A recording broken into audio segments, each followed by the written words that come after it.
Good afternoon, Chris. This is Dr. Chris Lowthert, and Chris and I are now into our second conversation on German New Medicine. And welcome, Chris. And Hello. if you could take it away. Well, thank you, Kathleen. It's great to be back. I thought our last conversation went really well, and I hope to build on that this time around. I thought after our last conversation that it would be good to, let's say, build the foundation, and a solid foundation, which is the 5 biological laws. I did touch upon them a little bit, but in a more overall scheme last time. So this time I really want to go through all 5 biological laws that were discovered by Dr. Rieker Geerdhammer, and it's known as the German New Medicine. So that's my intention today. That sounds great, Chris. And I wanted to also say that I have on my end have had tremendous feedback, so positive from all over the country and across the world as well.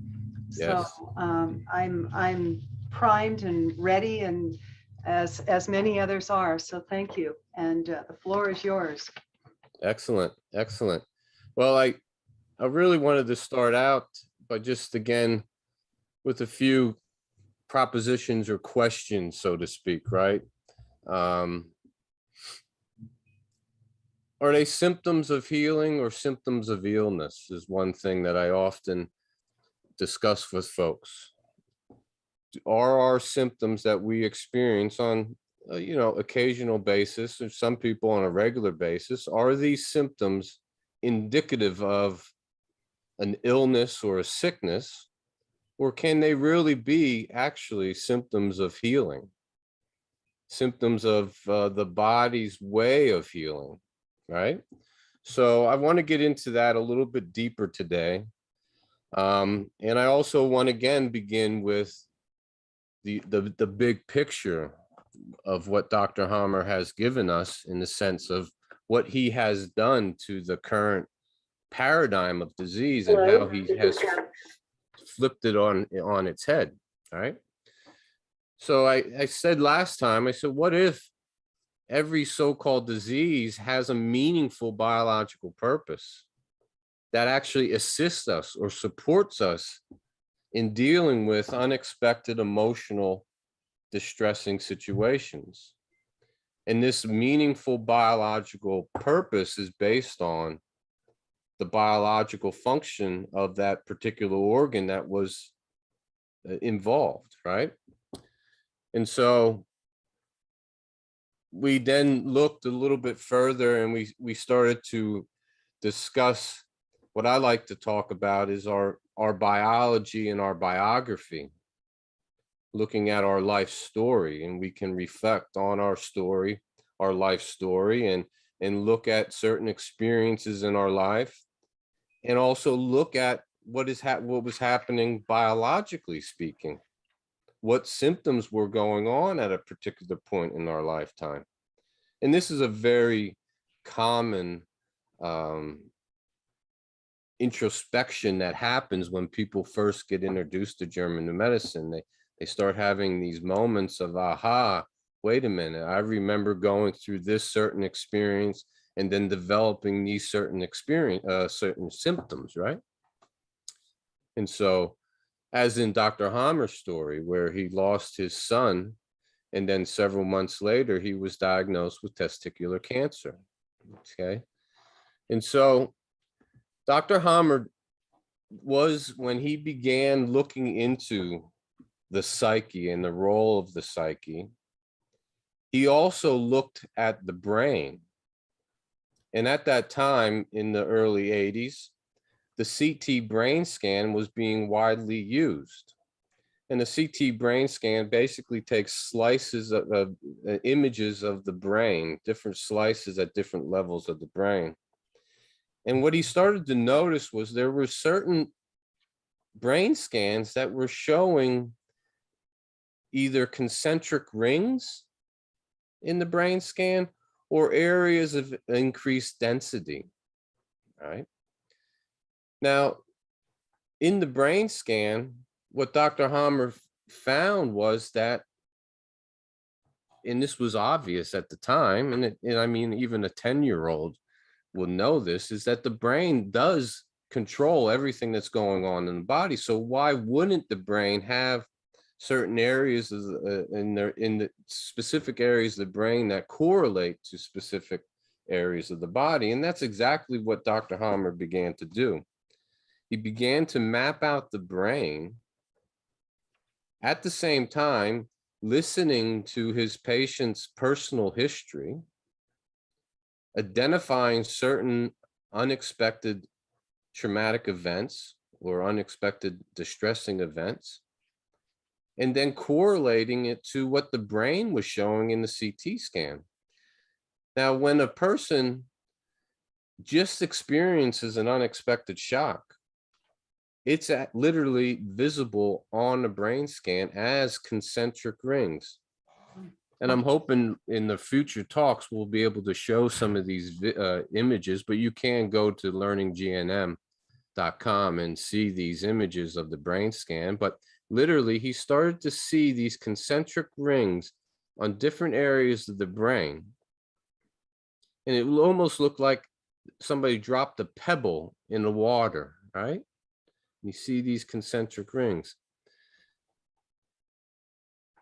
What he found was the brain scan would actually show when the person was either in the conflict active phase, meaning they were in that distressful situation at that moment of the imaging of the brain, indicated by the concentric rings, or when the person moves into a natural healing, then what he started to find was different areas of density changes in the brain, darker areas, and then eventually whitened areas. Okay, I'm going to kind of keep it at that right now, in the sense, because we're going to go a little deeper into what he discovered with the role of the brain. But I know last time we spoke a lot about the psyche, and that's just one of the three components. What he found is that the psyche, brain, and organ operate synchronistically in this special biological program. Okay. And so he was able to, like I said, map out the brain, find that certain areas of the brain correlate to certain organs of the body, confirm it with the personal history. And this is how he got the big picture. Okay. Now, what we can do now is go into the 5 biological laws. Okay. And I apologize. I'm a little scattered here because I'm presenting in a way that I wasn't yet prepared for, but trust me, this is an unexpected shock for me. We'll be able to roll with this. I want to get into a little bit details of the 5 biological laws that Dr. Hammer found. The first biological law is that all so-called disease is initiated by an unexpected, distressing experience. Something that catches us off guard. Something that comes out of the blue that we weren't prepared for.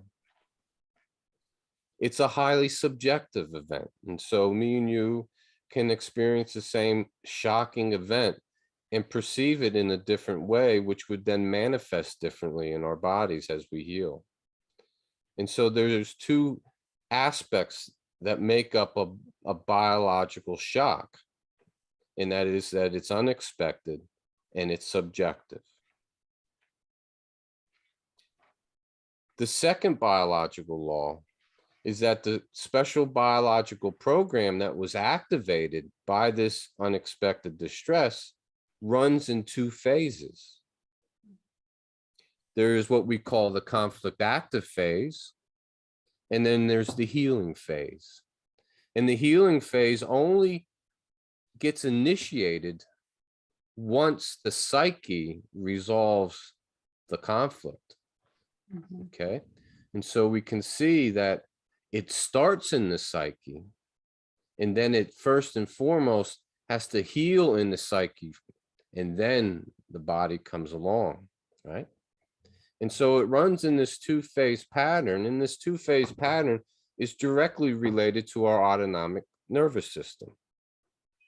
And so when we're in the conflict active phase, our nervous system gets elevated, and we call it sympathicatonia. And so just simply stating, our sympathetic nervous system is activated.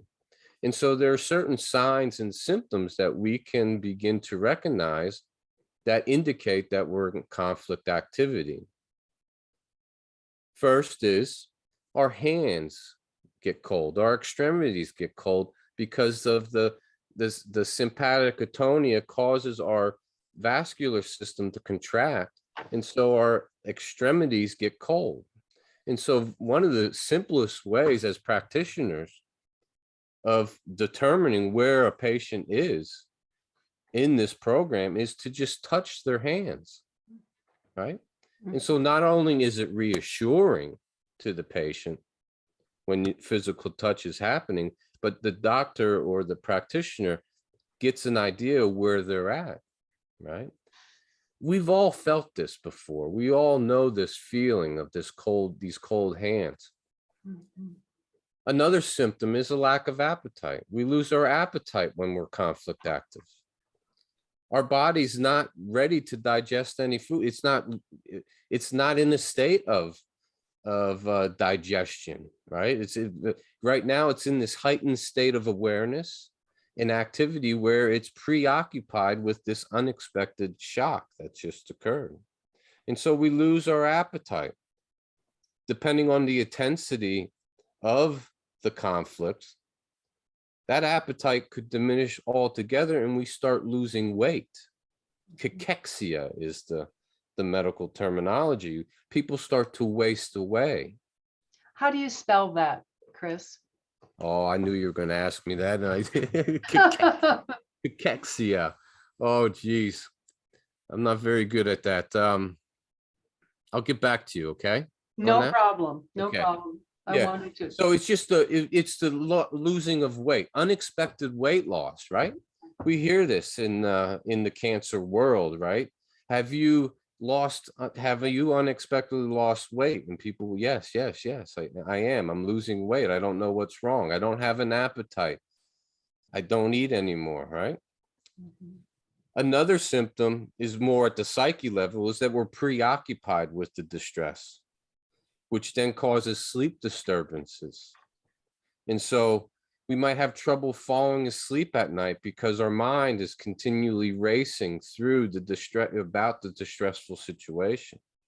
Sometimes we're so exhausted that we fall asleep, and then we wake up at 1, 2 o'clock in the morning, and boom, there it is, that preoccupying thoughts, right? And there's a biological there's a purpose for this. These sleepless nights. It's to give us more time in the day to resolve the conflict. It puts us in an advantageous situation so that we can work through this distressful experience, okay? That's quite beautiful. Yeah, it is. It's amazing. Again, it supports us. It supports us in these unexpected moments. And so when we wake up at night and we're thinking about whatever that is, that's an opportunity to focus in. What do we have to do? What do we have to do? Right? So rather than looking at it and finding more stress in the fact that, oh, I'm not sleeping, and I'm going to be tired tomorrow, we can embrace it and look at it as a gift from our body's wisdom and say, Sure. Okay, I'm awake. Here's more time to work out and understand the conflict that's in the psyche. Certainly. I've never looked at it that way. It's a beautiful awareness.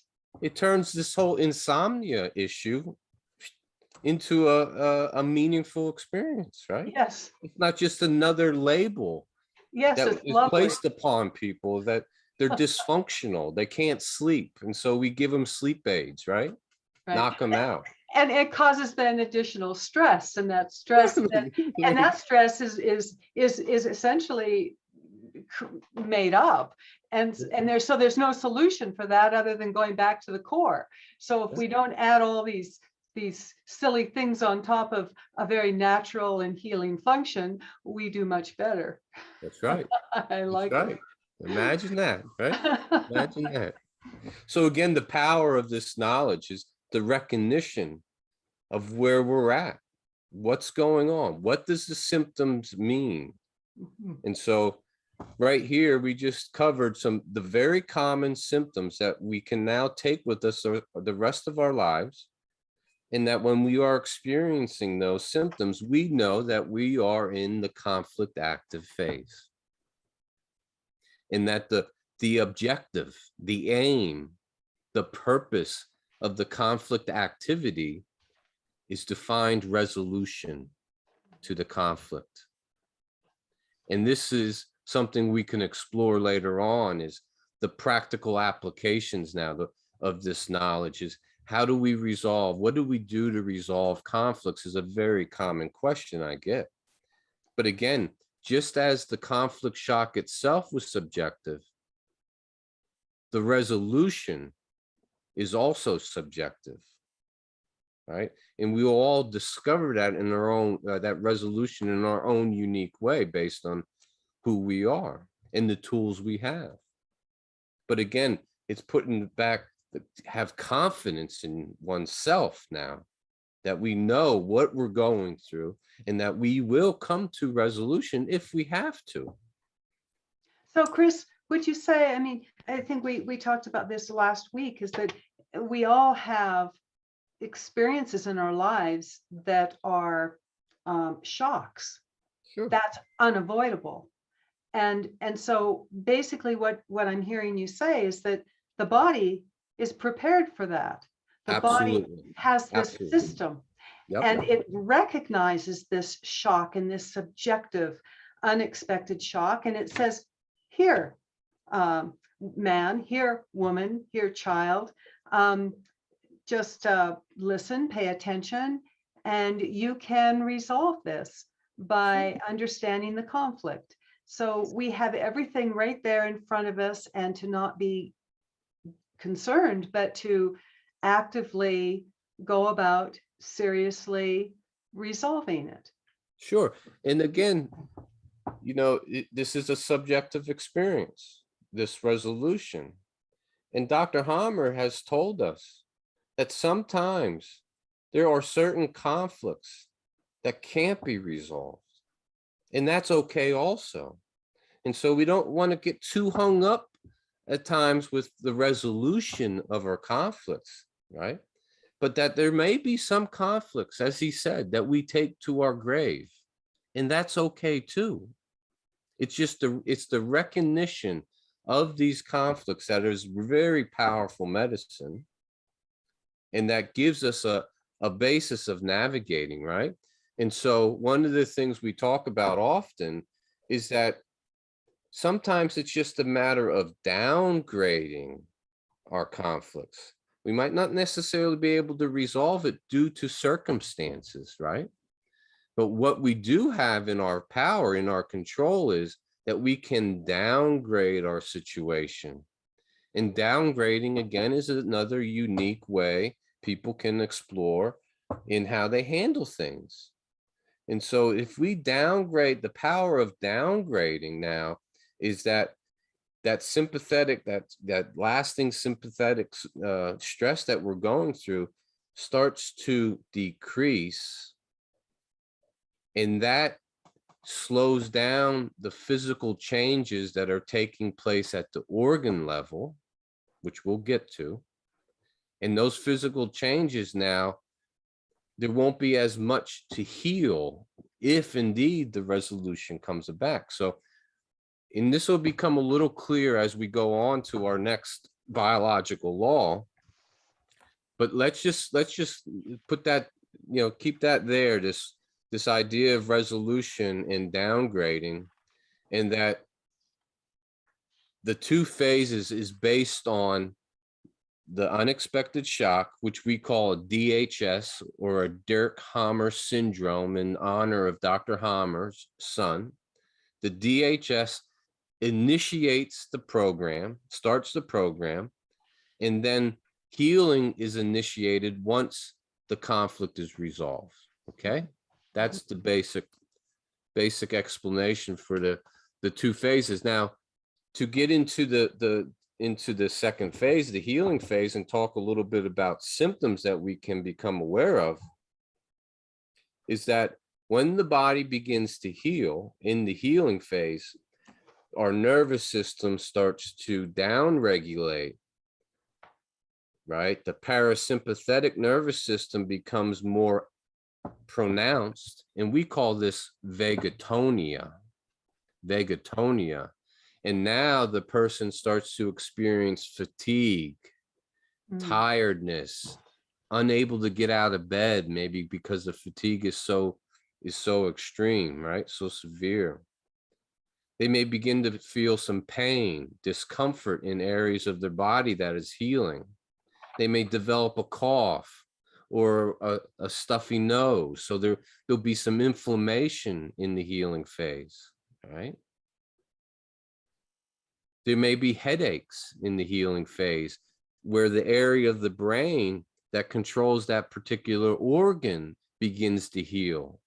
And so on the brain level, the healing is experienced with increased edema or swelling at the brain level, causing headaches, dizziness, right? And we may have those hot spots on our head where we feel that healing taking place, right? And so we can simply put some ice packs on our head to help with the healing at the brain level. You see, once the resolution happens, it happens in the psyche first and foremost, but then it also simultaneously begins to heal at the brain level and at the organ level. And so there will be inflammation, fluid at the organ level, which will create some pain, discomfort. All right. And so healing always takes place in a fluid environment. Healing always takes place in a fluid environment. The body knows this, and we can observe this in our own body. Now, one an analogy that we can think about to kind of get a little bit more comfortable with these healing symptoms, is that we think about when we fall off our bike when we're little and we scrape up our knee really bad, and there's a lot of blood and pus and inflammation, and it hurts. Well, we can see that. And so we tend to that wound, right? And we know that if we just take care of that wound and allow it to heal, maybe not use it, maybe we can't get back on our bike for a couple of days because we can't move our knee because of the pain. And then we just watch that scab form. We can see the beauty of the natural healing that's taking place with that wound. Well, the same thing happens internally. But most importantly, the wound on the psyche is healing. And so oftentimes what we find in folks is that scab, that scar, that scabbing, that healing wound of the knee opens back up, and there's a it prolongs the healing phase, right? We might open up that scab and it starts to bleed and it still has a little longer to heal. Well, oftentimes the wound in our psyche is opened back up because we come in contact with the individual that's connected with the original conflict, or that situation continues to kind of flare up, let's say, right? And so people will get what we call a hanging healing, where they have a chronic symptom, right? The symptom of chronic symptoms of fatigue or chronic symptoms of pain that kind of go and flare up, right? You see this often in chiropractic work. They have flare-ups. Well, this means that they came in contact or had a relapse, let's say, or a trigger, something triggered them to experience the conflict over again, right? Do you follow what I'm saying here? I do, but what comes up to me is that perhaps the resolution of the initial shock in the psyche was not completely resolved. That's right. When there is a complete resolution, then the healing can just be very complete and very smooth and rather rapid. And that was my own experience. Here So we go. I find it fascinating because I've had this experience, and Sure. it's true to everything you're saying. Yep. So you're right. There may not have been a complete resolution, but enough of a resolution to give that body to get into that healing phase, right? So when we know this now, and we know that we are experiencing a chronic symptom, we know that, as you said beautifully, that the resolution wasn't completed just yet. So we go back and see what we can do to complete that process so that we can allow the program to finish, right? It's like we're given these many opportunities. It's never too late.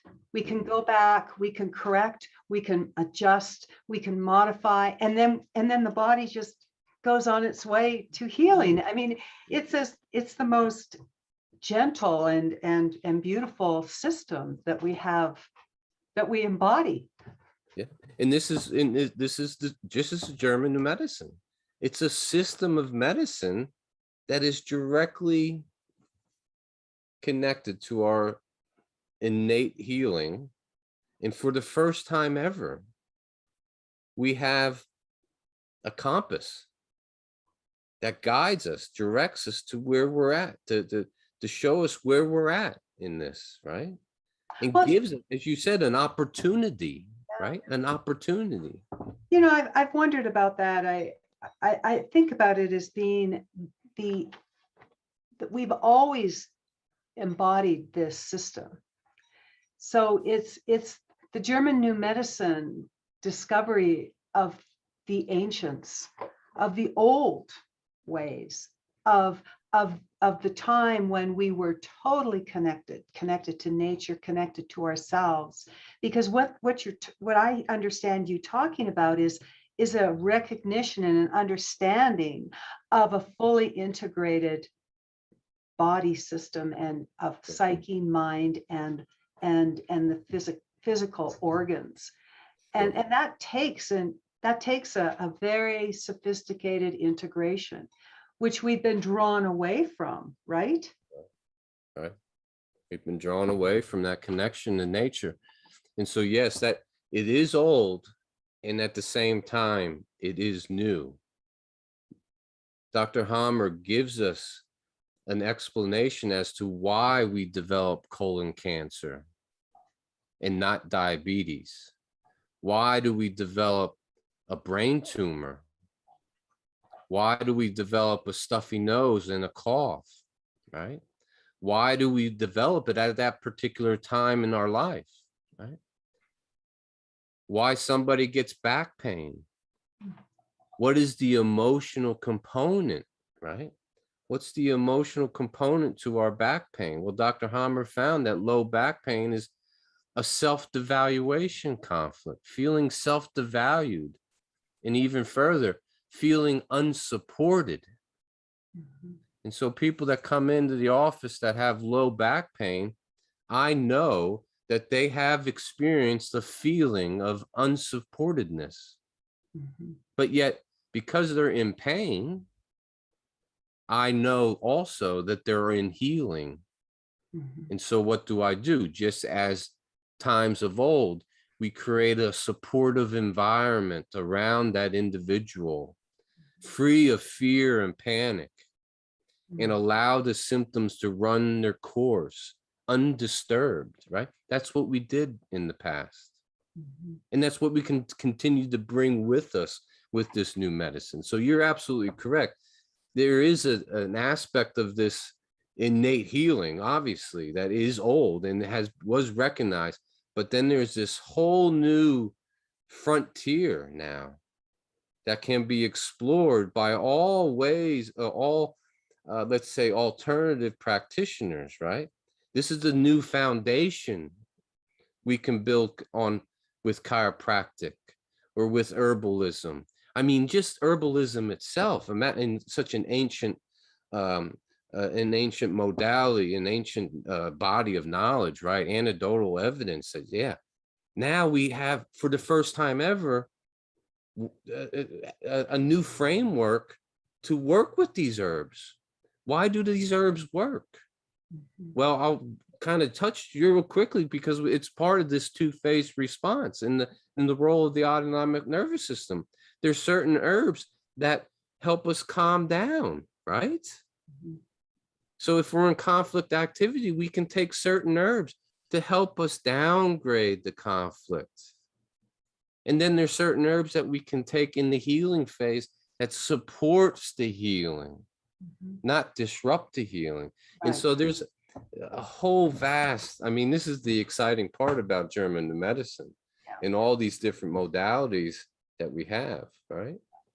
And so, I wonder how much Dr. Hammer drew the from the herbalists of the past, and because they innately understood this. I mean, valerian roots very old, and St. John's wort and catnip, and chamomile, and I mean there's so many herbs that they've been used for centuries and centuries, and I wonder how much of this he intuited, how much of it he understood. Do you have insights? I don't know how much he knew about that, but I would say, because he was a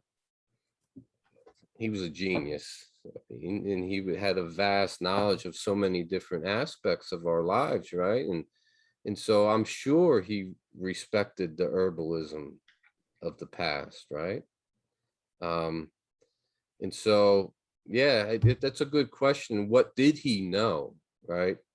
That kind of supported him as he made these discoveries, right? Kind Yes. of nudged him in the right direction, because again, he's coming from an allopathic training, right? Right. And of course, So Chinese medicine, I mean, another one, yeah. very, very old, and Ayurvedic medicine. I mean, but Chinese medicine has a very strong connection to the emotions and the understanding the organs and the emotional happenings within the organs, and then the body points. So Absolutely. So yeah, this is a whole new frontier that we can all explore together based on what we bring to the table as practitioners, right? This is yeah, an amazing opportunity for us to collaborate and to explore, but outside of the disease paradigm, in this new paradigm of the special biological programs, right? and at a time in history when becoming empowered Yeah, is so important, sure. Yeah, yeah. and choosing a modality or methodology that is completely healing and not toxic. So and something that we can do basically ourselves, That's right. That's and right. and that's not going to break our financial situation. Here we go. Right. Uh-huh. So the independence, the freedom, the sense of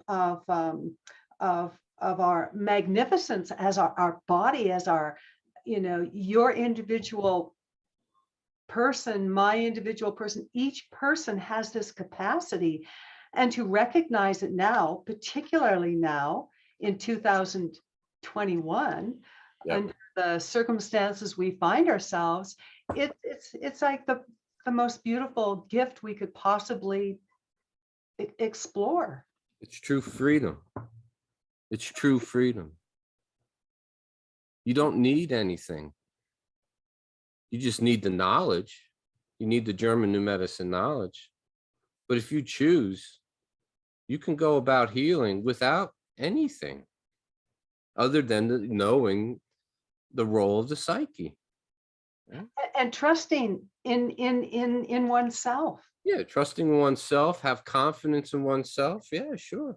Yeah. And so this is something we can explore later with the practical applications of German new medicine now, because it kind of goes back to what you just said about, did Dr. Hammer, was he aware of all these natural remedies? I'm sure he was, but I have a sense that he would say that, "Meh, you don't need them. You don't need them, right?" Well, there was a moment many decades ago when I was reading someone's palm, and they said, it's like anyone who's using any of these metaphysical methodologies. You don't need any of those tricks because it's all a very intuitive process, and you just have to connect in with yourself. And she was German, and I wonder if she knew about German new medicine. I'm sure. Well, Chris, we are at a point now where Well, Kathleen, actually, before wrap up. I'm gonna keep on going. I'm feeling that we gotta keep on going here. Okay. I got this covered. We talked earlier, but let me just keep on going here because I want to get to the remaining two most important. I got we covered 1 and 2 of the biological laws, right? The unexpected shock, the 2 phases of all disease, so to speak, right? Now we got the role of the brain. The special biological programs are controlled by the brain. This is the third biological law. And the brain will send signals to the body, to the organ, based on the area of the brain that's involved, okay? So in the brainstem, for example, is where our digestive system is located and controlled, our respiration and our reproduction, right? And so when the brainstem is impacted by an unexpected shock, visualized by the concentric rings, then the brain sends a signal to the intestines to increase cells in the intestines. We talked about the lungs, to increase the lung alveoli last time, right? So there's this cell proliferation is one of the signals sent from the brain. Increase cell growth, form a tumor, imagine that, form a tumor to enhance the biological functioning of that organ so that it can assist us into the resolution of the conflict. The other signal would be cell loss or necrosis, ulceration. And so we see this in the bile ducts of the liver, where in the bile ducts, when we experience a territorial anger conflict or an identity conflict, we have ulcerations that take place in the bile ducts to widen the ducts, to widen the ducts to get more flow going, right? To allow more flow, more space, more fluid, right? For the healing. Well, what happens then is those ulcerations have to be replenished in the healing. And so that's where we start to see the building up of the ulcerations. And so we have this process that goes on where there's either cell proliferation that happens in the conflict active phase or ulceration or necrosis, cell loss, right? And then we also have another signal where there's functional loss. And so we functionally lose maybe our sight in response to a conflict, right? But this is all controlled by the brain in the area in how the brain has been mapped out with the body and the control centers that control the rest of the body.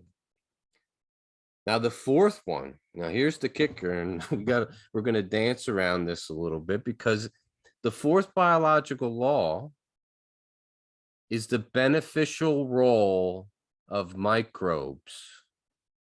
The beneficial role of these invisible microorganisms. What Dr. Hammer discovered is that only in the healing phase that these microbes become known, that actually become evident. And they are specifically designed to assist us in the healing process.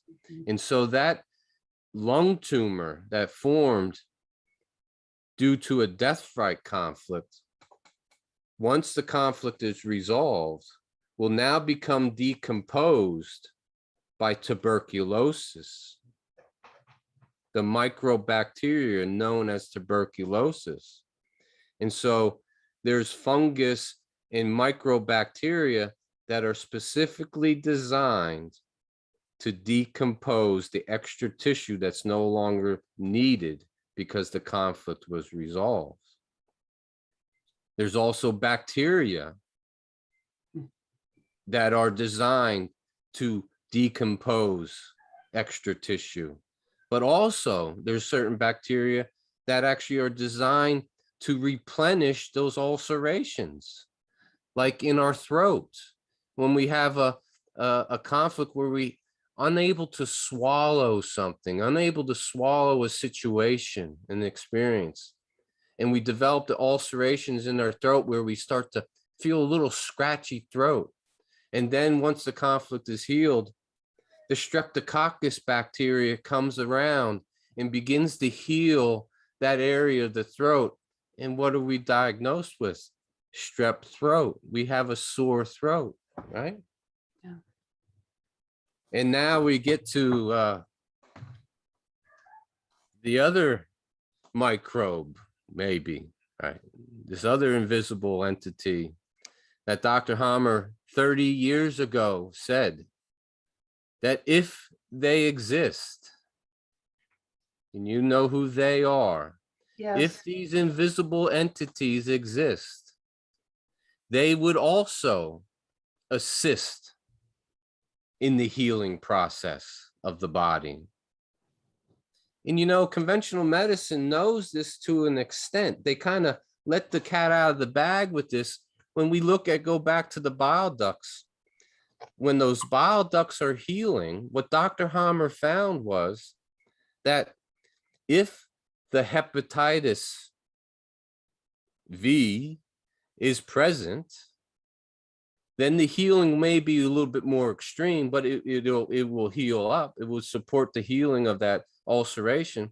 But what he found out, interesting enough, is tissue that is involved in this biological conflict would also heal without the presence of hepatitis.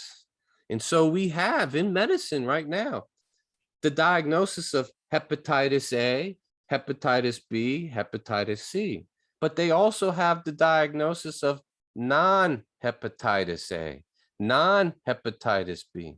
Well, what's that all about? Well, it's because the that so-called entity is not visible. It's not present. Well, here's the conundrum that we find ourselves in now, right? And we know if we are sharp and our probative faculty is honed in on this deceit right now, is that these entities have never been isolated. But again, German medicine, Dr. Hammer gives us, if they exist, they would have a symbiotic relationship with the body, just like all microbes do. Imagine that, a symbiotic connection with life on this planet, right? And that's the beauty of German new medicine. You don't even need to get into the argument.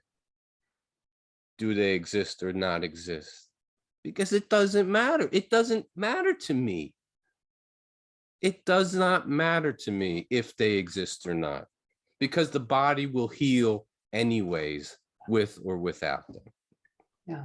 And we'll get on this a little bit more maybe on another platform, so to speak, because it just blows the whole shenanigans wide open. And people ask me often, you're like, "Oh, what's your thoughts on this?" And again, it doesn't matter to me. It doesn't affect me one way or another. And this is what German New Medicine has given me and my family and friends and allies, is this indifferent stance. It doesn't matter. It doesn't matter. Well, isn't that the beauty of it? Because there is no polarization. No, There that's is it. no, there is no fear. There's No, no, there's there's, no fear. there's And no fight. that's what German New Medicine has given me in these 15 years. There is no fear. But there's also this recognition that there are biological conflicts happening every single day now with this deceit.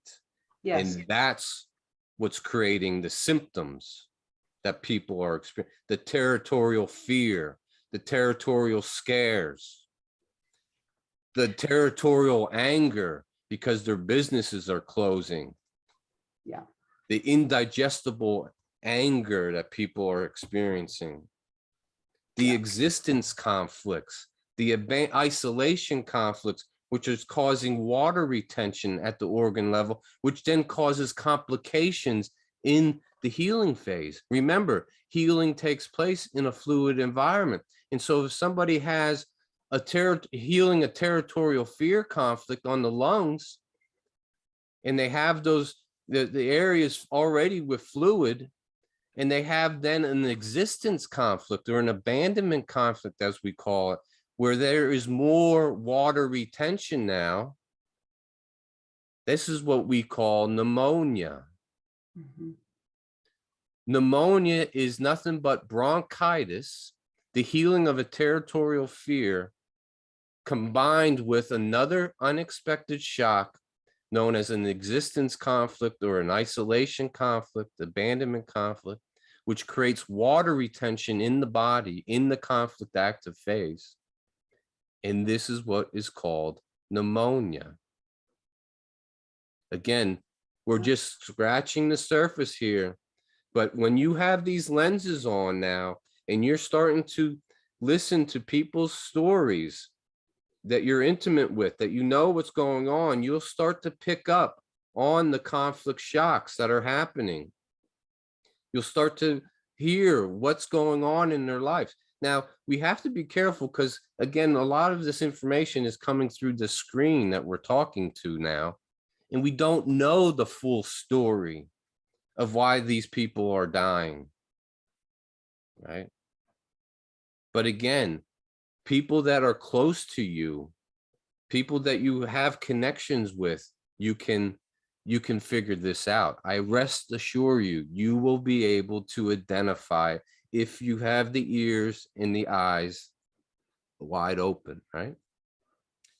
Now, that's the fourth biological law, the beneficial role of the microbes. And the fifth biological law is the quintessential biological law. It's the whole enchilada with salsa verde on top. It's this all special biological programs serve a meaningful biological purpose.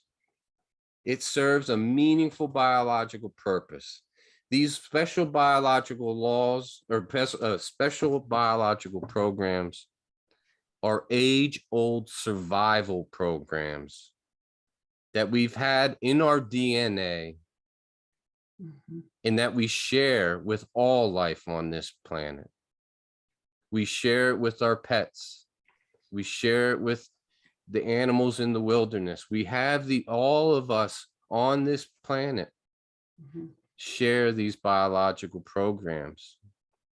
And not only do we as human animals experience separation conflicts, territorial anger conflicts, but so do the animals, non-human animals experience it. So it does deepen our connection to the non-human animal world when we know this medicine.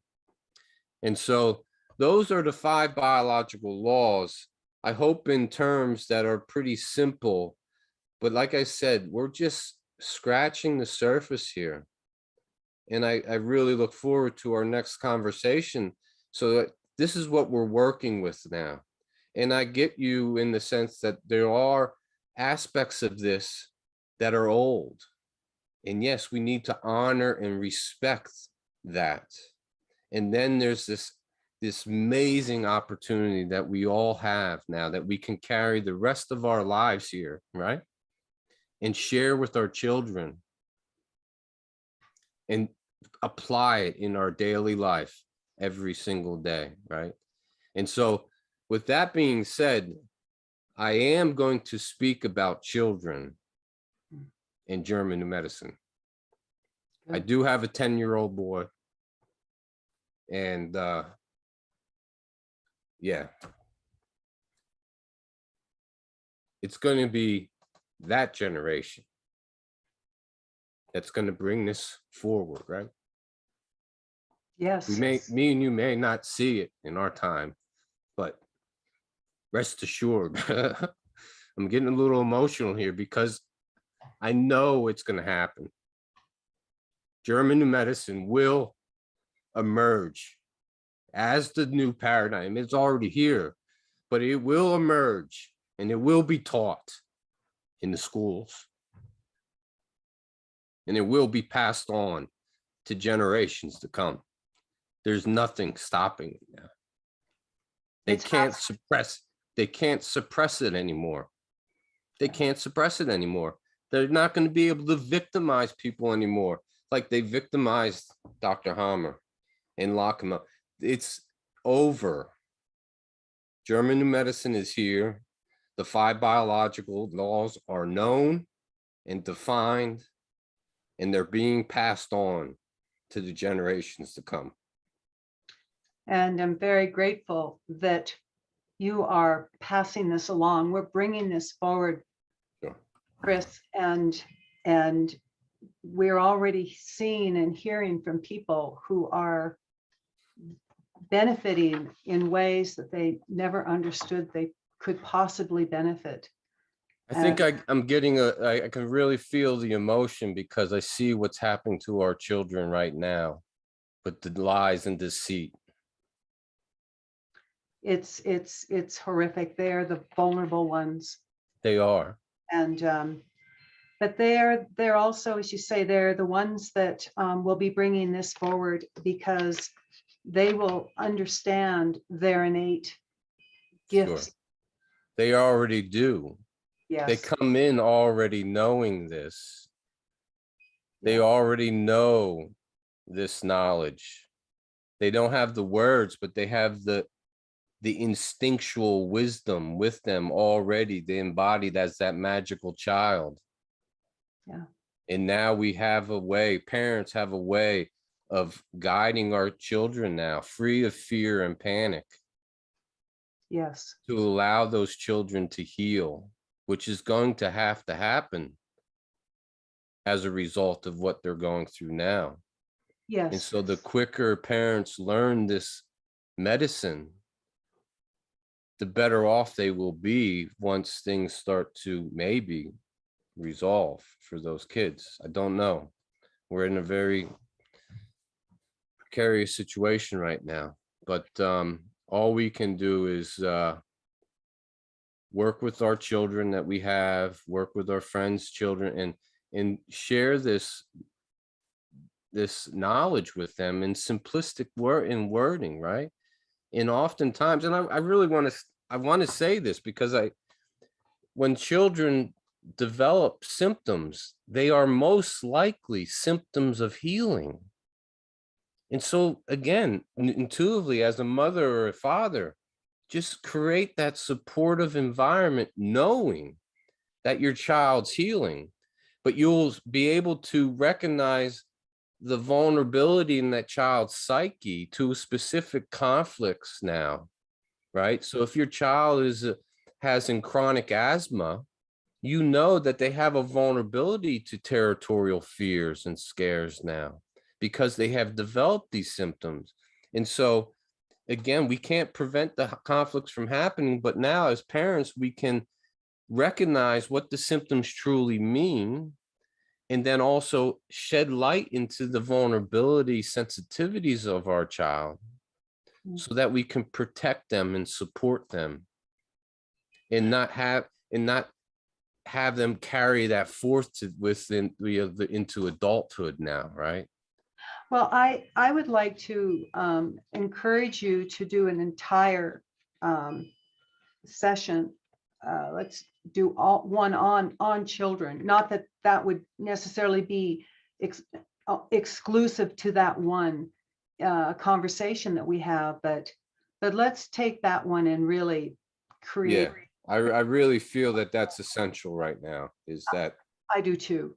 it's that's a good way to go. And to kind of close it up a little bit, to also some of the potential conversations, diabetes, I feel, is going to be a good one to share, right? Autoimmune disease now. Hey, look at now, we have this beneficial role of microbes. What about the immune system? This is not a defense mechanism now?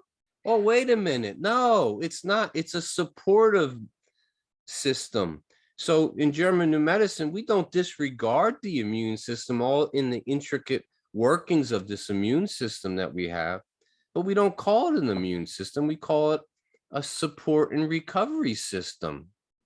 Mm-hmm. Support and recovery system, SARS. Oh. The real SARS. The support and recovery system is the immune system. And so there is no autoimmune disease. What ridiculous concept to put out there, to say that our immune system would turn on the organism and destroy itself. It seems to be an alien type of mindset, right? Well, what we're talking about now is we're talking about learning a new language. Absolutely. Because we have been distilled like we were a cucumber that was going to be pickled and put in a jar, and we've been taught a whole allopathic system of denying symptoms, attacking, squashing symptoms. And now what we're talking about with German New Medicine, the holistic modalities of healing and health, is a whole new way of understanding the language that is irrelevant to allopathy. It's irrelevant to pharmaceutical drugs. It's irrelevant to that methodology. And here we're now talking about the body and a healing system and learning this new language. Sure. And the beauty of it all. It's sacred medicine. Yes, it is. Sacred medicine. Yes. Yeah. Yep. Well, did you want to do a brief summary, or do you feel that you've brought us to the close of this? I think we can just close up with just this one last thing, in the sense regarding our learning of GNM, learning of German New Medicine. Be patient with oneself as you learn the new language. Don't get discouraged by the immensity, the magnitude of this work. Work on eliminating some of those old ideas and concepts slowly from your syntax, from your NLP, so to speak, right? And just put those things aside and begin to put the biological lenses on, observing life, observing nature, and allow nature to give it back to you. And it's again, true freedom. And it's coming at such a beautiful time right now. And we don't need anything. we don't need anything other than our truth, the wisdom in knowing where we're at, who we are, and what we are capable of doing. And we'll be stronger, highly adaptable, and yeah, we'll get it done. We'll get it done. And so I look forward to our next talk. And yeah, I appreciate the opportunity, Kathleen, that you have given me to share this work and to share what I have come to know over these last 15 years with German medicine. And I very much appreciate you. I'm glad our paths have crossed. Well, thank you, Chris. I'm ever so grateful and still pinching myself at the opportunity for this. Yeah. And Very good. it's being brought forward because it obviously is the gift. It's time. It's time. It's time. Well, until our next conversation, I greatly look forward to that as well. Thank you so much. Thank you, Kathleen.